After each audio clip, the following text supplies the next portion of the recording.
Hello everyone, I hope you are doing good. Welcome to study lovers family. और जैसे कि देख सकते हैं, आज का हमारा जो टाइटल है इकोनॉमिक बॉटनी डिस्कस करने वाले हैं। आज के इस लेक्चर में हम आर्थिक वनस्पति विज्ञान शुरू करने वाले हैं और इससे रिलेटेड आपको बहुत सारी महत्वपूर्ण जानकारियाँ देने। और अगर ये देखा जाए, चाहे वो टीजीटी परीक्षा हो या पीजीटी परीक्षा हो या कोई भी एग्ज़ाम जिस पर आपके बायोलॉजी से रिलेटेड प्रश्न पूछे जाते हैं, तो उसका सिलेबस का जो महत्वपूर्ण एक टॉपिक है वो है इकोनॉमिक बॉटनी। यहाँ से क्वेश्चन बहुत ज़्यादा, यहाँ से क्वेश्चन तो बनते ही बनते हैं, ये श्योर समझ लीजिए। तो बहुत इंपॉर्टेंट टॉपिक होने वाला है और मैंने कोशिश की है, आपको नोट्स भी प्रोवाइड कर दिए हैं। नोट्स के थ्रू ये लेक्चर बना रहा हूँ ताकि आप लोगों को आसानी से समझ में आए। और इसमें सारे के सारे इम्पोर्टेंट फैक्ट्स हमने इंक्लूड किए हैं। ठीक है, तो शुरू कर लेते हैं। तो सबसे पहले देखिए, आर्थिक वनस्पति विज्ञान हमारा टाइटल है और इनके बारे में आपको पता होना चाहिए। अगर आप इकोनॉमिक बॉटनी की बात कर रहे हैं तो डी कैंडोले के बारे में आपको ज़रूर पता होना चाहिए, क्योंकि इनकी एक बुक थी ओरिजिन ऑफ कल्टिवेटेड प्लांट्स। ठीक है, पहली बात तो ये ध्यान रखना है कि who is the writer of origin of cultivated plants. तो डी कैंडोले इज़ द राइटर। और ये जो बुक थी ये 1863 में इनकी पब्लिश हुई थी। और इसमें क्या खास बात है देख लीजिए, फसलों की उत्पत्ति के संबंध में पहला ग्रंथ, फसलों की उत्पत्ति के संबंध में जो यूँ कह लीजिए कि विश्व का जो पहला ग्रंथ है या बुक्स के फॉर्म में जिसने फसलों को सबसे पहले वर्गीकृत किया, तो वो कौन थे? डी कैंडोले थे। तो ये ध्यान रखना है, फसलों की उत्पत्ति के संबंध में पहला ग्रंथ है। और इसमें क्या था? 247 कृषि उपयोगी जातियों का वर्णन है। 247 कृषि उपयोगी जातियों का वर्णन इन्होंने किया अपनी पुस्तक ओरिजिन ऑफ कल्टिवेटेड प्लांट्स में। और कृषि योग्य जो पौधे होते हैं उनको इसमें 6 वर्गों में विभाजित किया गया है। तो यहाँ से क्वेश्चन बनने की संभावनाएं रहती है कि बुक का नाम, बुक के राइटर और इस बुक में क्या बात है। तो फसलों की उत्पत्ति के संबंध में पहला ग्रंथ इसको कहते हैं और 247 कृषि उपयोगी जातियों का इसमें वर्णन मिलता है। और कृषि योग्य पौधों को इन्होंने 6 वर्गों में विभाजित किया। अब देखिए, सबसे पहले जो इकोनॉमिक बॉटनी में सबसे पहले हम पढ़ते हैं वो है सीरियल क्रॉप्स या धान्य फसलें। ठीक, जो धान्य फसलें होती हैं, अनाज भी बोल सकते हैं आप लोग। तो अनाज या धान्य फसलें, देखिए थोड़ा सा इसके बारे में जान लेते हैं। अनाज या जो धान्य शब्द की उत्पत्ति है वो सीरेलिया मुनेरा से मानी जाती है। ठीक है, सीरियल्स इसीलिए नाम है क्योंकि इसकी उत्पत्ति सीरेलिया मुनेरा से मानी जाती है। और ये जो सीरेलिया मुनेरा है, इसे रोम की कृषि देवी की देन समझा जाता है। मतलब जो भी हमारी अनाज वाली फसलें हैं, धान्य फसलें हैं, ये माना जाता है कि रोम की जो कृषि देवी है उसकी देन है ये हमारे लिए। ठीक है, तो ये बात ध्यान में रखनी है। अब देखिए, सबसे important point, very very important लिख लीजिए, वेरी वेरी इंपॉर्टेंट, कि कोई भी जो अनाज प्रदान करने वाली फसल है वो या तो पोएसी फैमिली से रिलेटेड होगी या फिर ग्रैमिनी फैमिली से रिलेटेड होगी। ठीक है, पोएसी या ग्रैमिनी, मतलब एक ही नाम है, पोएसी को ही हम ग्रैमिनी भी बोलते हैं। ठीक है, तो बॉटनी में सबसे इम्पोर्टेंट होता है कि किसी भी प्लांट के बारे में आपको उसकी फैमिली का पता होना चाहिए कि वो किस फैमिली से बिलोंग करता हो। तो जो अनाज प्रदान करने वाली फसलें हैं, जो सभी सीरियल्स क्रॉप्स हैं, they are belongs to Poaceae और ग्रैमिनी फैमिली। वो क्या करती हैं? पोएसी या ग्रैमिनी फैमिली से संबंधित होती हैं या ग्रैमिनी फैमिली की होती हैं। आगे देखिए, एक शब्द आता है स्यूडो सीरियल्स या कूट धान्य फसलें।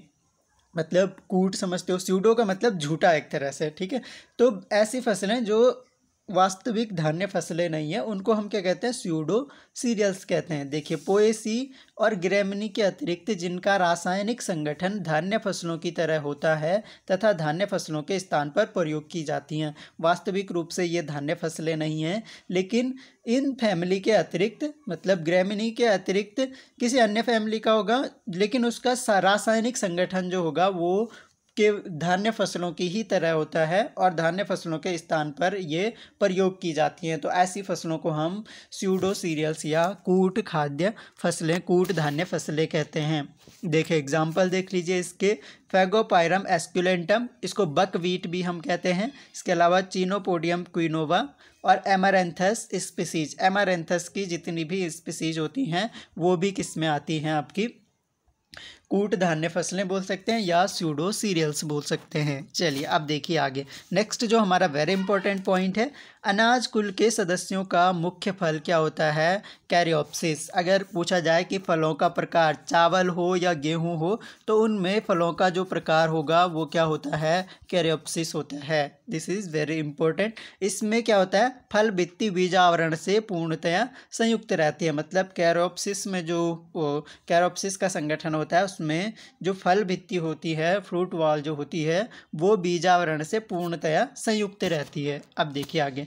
अनाज में सबसे ज़्यादा क्या कार्बोहाइड्रेट पाया जाता है? पता ही है, परंतु इसमें प्रोटीन, वसा, विटामिन्स, खनिज भी पर्याप्त मात्रा में होते हैं। तो जो हमारी सीरियल्स होते हैं या धान्य फसलें होती हैं उनमें सबसे ज़्यादा तो कार्बोहाइड्रेट मिलता है, लेकिन प्रोटीन, वसा, विटामिन और खनिज भी इसमें पर्याप्त मात्रा में होते हैं। अब देखिए आगे। सबसे पहले हम डिस्कस करेंगे इनमें से गेहूँ को, वीट। ठीक है, सबसे महत्वपूर्ण खाद्य फसल है, धान्य फसल है हमारी। सबसे पहले नोट है कि गेहूँ वंश जो है ट्रिटिकम से संबंधित है। ट्रिटिकम आपने सुना होगा, ट्रिटिकम एस्टाइवम, ठीक है, संबंधित है। गेहूं की रोटी जो ट्रिटिकम एस्टाइवम है विश्व की 1/3 जनसंख्या का भोजन है। देखिए बहुत इंपॉर्टेंट फैक्ट है कि 1/3 ऑफ वर्ल्ड पॉपुलेशन, ठीक है, विश्व का 1/3 जनसंख्या जो है क्या करता है? रोटी को खाने में प्रयोग करता है, गेहूं की रोटी को, ट्रिटिकम एस्टिवम। चलिए आगे देखते हैं। हमारे देश की क्या स्थिति है? तो हमारे देश की लगभग आधी आबादी मतलब 50% जो पॉपुलेशन है वो उसका मुख्य भोजन है क्या? गेहूं। और इसका जो उद्भव हुआ है गेहूं का वो दक्षिण पश्चिम एशिया से माना जाता है। और इस तरह के शॉर्ट क्वेश्चन पूछ लिए जाते हैं कि गेहूं का उत्पत्ति स्थान बताइए, तो क्या होगा? दक्षिण पश्चिम एशिया। और दक्षिण पश्चिम एशिया मतलब साउथ ईस्ट एशिया की बात कर रहे हैं। दक्षिण पश्चिम एशिया में ही इंडिया भी आता है, आपका चाइना आ जाता है, ठीक है, श्रीलंका आ जाता है, बांग्लादेश आ जाता है। तो ये सारी जो कंट्रीज़ हैं वो आपकी साउथ ईस्ट एशिया की कंट्रीज़ हैं। अब देखिए आगे। ट्रिटिकम बल्गेयर बहुत इंपॉर्टेंट है। ये क्या है? ये गेहूं की सबसे प्रचलित जाति है। अब अगर पूछा जाए कि गेहूं की सबसे प्रचलित जाति का नाम बताइए तो वो क्या है? ट्रिटिकम बल्गेयर है। गेहूं की पैदावार में भारत का विश्व में दूसरा स्थान है, ठीक है, गेहूं की पैदावार में भारत का दूसरा स्थान है और प्रथम किसका है? चाइना का है। तो ये इंपॉर्टेंट पॉइंट है, ये ध्यान रखना है कि गेहूं की पैदावार में भारत के क्या है? सेकेंड प्लेस पे है और फर्स्ट प्लेस पे कौन है? चाइना है। चलिए अब बढ़ते हैं आगे। देखिए भारत में गेहूं की 3 मुख्य जातियां उगाई जाती हैं। देखिए कौन कौन सी? सबसे पहले ट्रिटिकम एस्टाइवम और ट्रिटिकम ड्यूरम और ट्रिटिकम डाइकोकम। देखिए 3 प्रकार की ये जातियां भारत में उगाई जाती हैं और ये एरिया वाइज है। 88% पे ट्रिटिकम एस्टाइवम, मतलब सबसे ज़्यादा कौन सी? ट्रिटिकम एस्टाइवम। और इसके अलावा ट्रिटिकम ड्यूरम जो है वो 11% एरिया पे और ट्रिटिकम डाइकोकम इसको 1% भाग पर उगाया जाता है, ठीक है। तो जो भारत में गेहूं की 3 मुख्य जातियां हैं, सबसे पहली कौन है? ट्रिटिकम एस्टाइवम है, फिर ट्रिटिकम ड्यूरम है और ट्रिटिकम डाइकोकम है। तो तीनों का प्रतिशत भी देख लीजिए। 88% जो है ट्रिटिकम एस्टाइवम, 11% ट्रिटिकम ड्यूरम और 1% ट्रिटिकम डाइकोकम। तो ये तीनों प्रजातियां भारत की मुख्य प्रजातियां हैं गेहूं की। अब देखिए इसकी कुछ प्रमुख किस्में डिस्कस कर लेते हैं। इसकी जो प्रमुख किस्में हैं, देखिए इनसे क्वेश्चन पूछा जाता है। देखो ऐसे लिख के दे देगा, सोनारा 64 किसकी किस्म है? तो बहुत इंपॉर्टेंट है ये आप लोग नोट्स बना लीजिए, इनके बहुत ज़्यादा इंपॉर्टेंट चीज़ें हैं, ठीक है। इसके अलावा मैं आपको ये PDF आपके अपने टेलीग्राम चैनल पे प्रोवाइड करवा दूंगा, लिंक डिस्क्रिप्शन में दे दूंगा, ठीक है, तो आप डाउनलोड कर सकते हैं वहाँ से। प्रमुख किस्में जो हैं, लार्मा रोजा, NP 846, सोनारा 64, कल्याण सोना बहुत महत्वपूर्ण किस्म है, सरबती सोनारा, सोनालिका, मोती, हीरा एक्सेट्रा, ठीक है। तो पूछा जा सकता है क्वेश्चन कि सोनालिका जो है किसकी किस्म है? तो पता होना चाहिए हमें किसकी किस्म है? गेहूं की किस्में हैं, ठीक है। तो ये गेहूं की प्रमुख किस्में हो गई। चलिए अब बढ़ते हैं आगे और दूसरी फसल हमारी डिस्कस कर लेते हैं, धान या पैडी। पैडी का बॉटनिकल नेम पता है? और आइजा सेटाइबा हम बोलते हैं इसका बॉटनिकल नेम। और फैमिली तो पता ही है, सभी धान्य जो फसलें होंगी वो पोएसी या ग्रेमिनी फैमिली से रिलेटेड होंगी। अब देखिए इसके बारे में कुछ फैक्ट जान लेते हैं। धान का जो प्रमुख उल्लेख है या प्रथम उल्लेख है वो प्राचीन चीन साहित्य में मिलता है और जो कि लगभग 2800 BC पुराना है, ठीक है, बिफोर क्राइस्ट। तो 2800 BC पुराना, इतना पुराना इतिहास है चावल का। प्रथम उल्लेख इसका चीन के साहित्य में मिलता है। और सर्वाधिक चावल जो उत्पादक देश है वो भी कौन है? चीन ही है। और भारत का चावल में भी दूसरा स्थान है। तो गेहूं में भी भारत का दूसरा स्थान और चावल में भी भारत का दूसरा स्थान है। अब देखिए आगे, विश्व का 85% चावल चीन, भारत, बांग्लादेश, जापान देशों से प्राप्त होता है। देखिए ये सारी की सारी एशिया कॉन्टिनेंट की कंट्री है और यहाँ से वर्ल्ड का 85% जो राइस प्रोडक्शन है वो एशिया में ही होता है। देखिए कौन कौन से देश? चाइना, इंडिया, बांग्लादेश, जापान आदि देशों से होता है। और फ्रूट तो इसका पता ही है क्या है? कैरियोप्सिस, ये ध्यान रखना है। अब देखिए आगे, इसकी भी प्रमुख किस्में जान लेते हैं। बाला, बाला किसकी है? चावल की प्रमुख किस्में जमुना, कृष्णा, साबरमती, ये नदियों के नाम पर, क्योंकि ये नदियां जो हैं ये फेमस हैं। इनके किनारे जो हैं, इनके किनारे जो है चावल का अच्छा उत्पादन होता है। साबरमती हो गई, गुजरात की नदी है। जया। अब देखिए चावल में, चावल का जो कंपोजिशन है वो देख लीजिए। 90% जो है कार्बोहाइड्रेट होता है और 8 to 10% इसमें प्रोटीन होता है और लगभग 1% जो है आपका वसा और खनिज होता है, ठीक है। तो ये ध्यान रखना है। अब देखिए आगे, नेक्स्ट फसल हम डिस्कस करेंगे मक्का, ठीक। मक्का को मेज़ भी बोलते हैं, कॉर्न भी बोलते हैं। और बॉटनिकल नेम जिया मेज हो गया और पोएसी या ग्रेमिनी फैमिली से रिलेटेड है, ये बताइए। उत्पत्ति केंद्र इसका ईस्ट मैक्सिको, पूर्वी मैक्सिको माना जाता है। और विश्व उत्पादन में अमेरिका जो है मक्का का फर्स्ट प्लेस पे आता है। अमेरिका सबसे ज़्यादा उत्पादन करता है मक्का का। अब देखिए इसकी जो प्रमुख किस्में हैं वो हैं शक्ति, अंबर, हाई स्टार्च, गंगा 101, 105 एक्सेट्रा। तो ये मक्के की प्रमुख किस्में हैं। आगे देखिए, नेक्स्ट देखेंगे शुगर या शर्करा, ठीक है। शर्करा, अब देखिए शर्करा के बारे में जानेंगे कि शर्करा किन किन पादपों से प्राप्त होती है, ठीक है। अब देखिए इसमें शर्करा प्राप्ति का मुख्य साधन जो है वो क्या है? गन्ना है। और गन्ना का बॉटनिकल नेम देखिए सैकरम ऑफिसिनेरम। और फैमिली कौन सी? पोएसिया ग्रेमिनी। तो सैकरम ऑफिसिनेरम, ये ध्यान रखना है।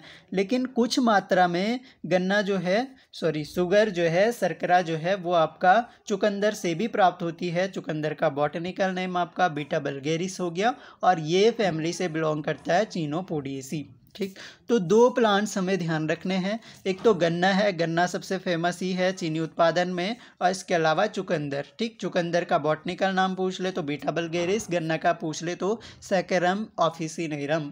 और गन्ने की फैमिली पोएसी, चुकंदर की फैमिली चिनोपोडिएसी।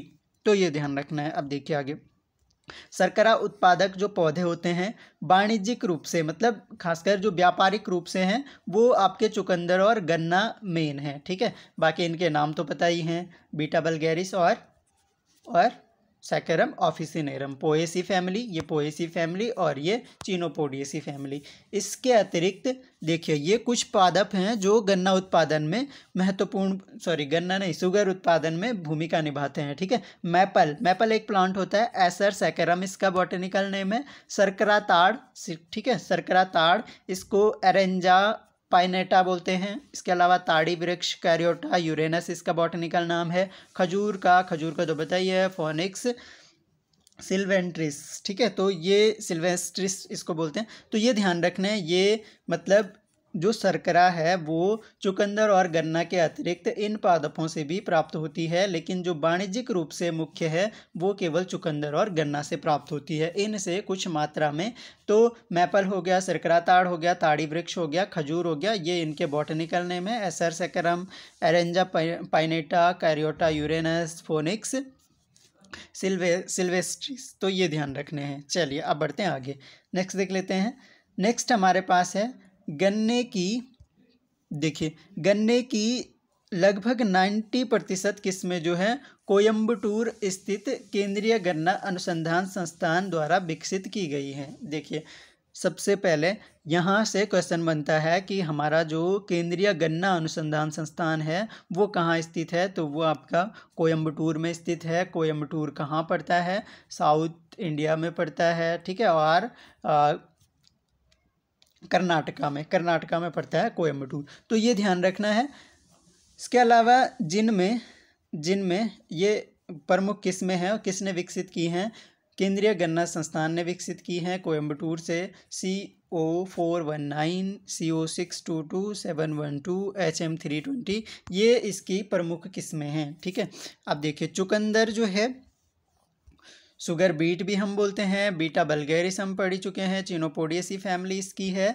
और रिचर्ड, देखिए रिचर्ड एक व्यक्ति थे, सबसे पहले जर्मनी में शर्करा बनाने में इसका प्रयोग किया था, किसका, चुकंदर का या बीटा बल्गेरिस का। तो क्वेश्चन बन सकता है कि बीटा बल्गेरिस का सबसे पहले शर्करा बनाने में प्रयोग किसने किया था, तो रिचर्ड ने किया था, ठीक है। इसके अलावा रसिया, चाइना, USA, यूरोप चुकंदर की खेती बड़े पैमाने पर इसकी फसल लगभग 90 दिनों में तैयार हो जाती है, ठीक है। तो ये जो कंट्रीज़ हैं ये चुकंदर की खेती बड़े पैमाने पर करते हैं, चाहे वो रसिया हो, चाइना हो, USA हो या यूरोप का मतलब पूरी यूरोपियन कंट्रीज़ की बात कर रहे हैं, ठीक है। मतलब यूरोप कॉन्टिनेंट के जो भी कंट्रीज़ हैं वो चुकंदर की खेती जो है बड़े पैमाने पर करते हैं, किस लिए, शर्करा उत्पादन में, ठीक है। और इसकी फसल जो है, खास बात यह है कि 90 दिनों में तैयार हो जाती है, जबकि गन्ने की फसल को बहुत ज़्यादा टाइम लगता है। तो इसलिए चुकंदर से शर्करा उत्पादन करना एक अच्छा विकल्प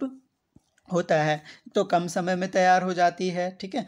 तो ये ध्यान रख सकते हैं। तो हमने डिस्कस किया खाद्य फसलें, अनाज या सीरियल क्रॉप्स हमने कुछ डिस्कस की, और वो भी इम्पोर्टेंट क्रॉप्स हमने डिस्कस की, सीरियल क्रॉप्स, ठीक है। इसके अलावा इसके आगे जैसे हमारी दलहनी फसलें होती हैं, ठीक है, लेग्यूम्स जिनको हम बोलते हैं। तो मुझे लग रहा है कि वीडियो ज़्यादा लंबा हो जाएगा, तो इसलिए इस वीडियो को यहीं पे हम स्टॉप करते हैं। तो हमने केवल सीरियल्स पढ़े कि सीरियल्स क्या होते हैं, सीरियल्स के टाइप्स क्या होते हैं, इसके अलावा कौन कौन से सीरियल्स हमारे इकोनॉमिक बॉटनी में इम्पोर्टेंट रोल प्ले करते हैं। तो ये हमारा इस इकोनॉमिक बॉटनी का पहला पार्ट है। दूसरा पार्ट भी आएगा, उसमें हम दलहनी फसलें डिस्कस कर लेंगे, और ये मैं आप लोगों को पूरा करवा दूंगा बहुत अच्छे से, ठीक है। तो आप लोग अपने नोट्स भी बना सकते हैं। इसके अलावा मैंने आपको कहा है कि इसका PDF मैं आपके अपने टेलीग्राम चैनल पे अपलोड कर दूंगा, लिंक डिस्क्रिप्शन में है। आप लोग टेलीग्राम ज्वाइन कर सकते हैं, ज्वाइन नहीं भी करना है तो कोई बात नहीं, आप अपने पढ़ने के लिए PDF वहाँ से डाउनलोड कर सकते हैं। तो इसके अलावा अपना ध्यान रखें। Thanks a lot for listening. मिलेंगे नेक्स्ट लेक्चर में, तब तक के लिए जय हिंद।